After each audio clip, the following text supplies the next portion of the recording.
মুসলিম বিশ্বে চলছে ঐক্যের খরা। দিনের পর দিন নয়, বরং বছর পেরিয়ে যুগের পর যুগ ফিলিস্তিনি সহ বহু মুসলিম দেশ ক্রমাগত নিপীড়নের শিকার ইহুদি রাষ্ট্রগুলো থেকে। বিশ্লেষকদের দাবি, মুসলিম রাষ্ট্রগুলোর মধ্যে ঐক্য না থাকায় এমন নির্যাতনের শিকার। তবে এবার আশার আলো দেখা যাচ্ছে।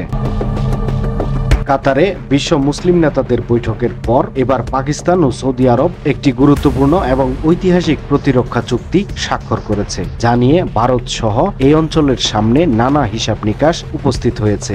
এতে করে মধ্যপ্রাচ্যের ইতিহাসের গতিপথ বদলে দিতে পারে বলে ধারণা।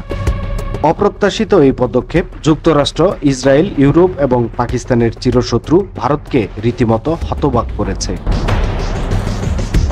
সামরিক শক্তিতে এগিয়ে থাকলেও পাকিস্তান অর্থনীতিতে ধুঁকছে।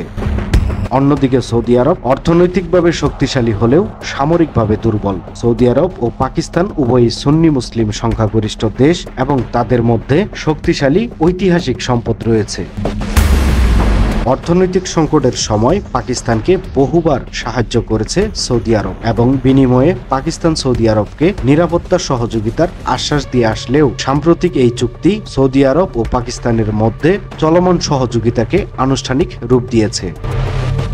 এছাড়াও এই চুক্তির সবচেয়ে গুরুত্বপূর্ণ বিষয় হলো, যদি দুই দেশের মধ্যে যে কোনো একটির উপর আক্রমণ হয় তাহলে অন্য দেশও সেটিকে নিজের বলে বিবেচনা করবে। উভয় দেশের স্থল, বিমান ও নৌবাহিনী এখন আরও বেশি সহযোগিতা করবে এবং গোয়েন্দা তথ্য আদান প্রদান করবে। পাকিস্তান একটি পারমাণবিক অস্ত্র সমৃদ্ধ দেশ, তাই এটি উপসাগরীয় অঞ্চলে সৌদি আরবের জন্য বিশাল নিরাপত্তা গ্যারান্টি হিসেবে বিবেচিত হচ্ছে। সম্প্রতি কাতারের রাজধানী দোহায় হামাস নেতাদের উপর ইসরায়েলের হামলা আরব বিশ্বে ক্ষোভ ও অস্থিরতা সৃষ্টি করেছে। গাজায় ইসরায়েল ও হামাসের মধ্যে লড়াইয়ের পটভূমিতে এবং বর্তমান বৈশ্বিক ও রাজনৈতিক পরিবেশে সৌদি আরবের জন্য এই চুক্তি গুরুত্বপূর্ণ বলে বিবেচিত হচ্ছে। নিউজ ডেস্ক, সময়ের কলম।